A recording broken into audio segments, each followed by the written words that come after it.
গ্রামের মেয়ে বা মহিলারা কিন্তু সব থেকে বেশি ইনফেকশনস বা জরায়ু রিলেটেড বিভিন্ন সমস্যাতে কিন্তু ভুগে থাকেন। এমনকি ক্যান্সারের মতো সমস্যা কিন্তু সব থেকে বেশি গ্রাম্য মহিলাদের হয়ে থাকে।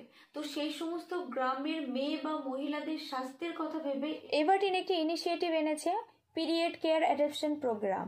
ওই সমস্ত গ্রামগুলোকে অ্যাডাপ্ট করা হবে যেখানে সহজে প্যাড পাওয়া যায় না। এর জন্য আপনাকে শুধুমাত্র একটি ফর্ম ফিল আপ করতে হবে। তো সেই সমস্ত গ্রামের ডিটেলস লিখে শেয়ার করুন। ডেসক্রিপশন বক্সে ফর্মের লিঙ্ক থাকবে, আপনারা অবশ্যই ফিল আপ করে নেবেন।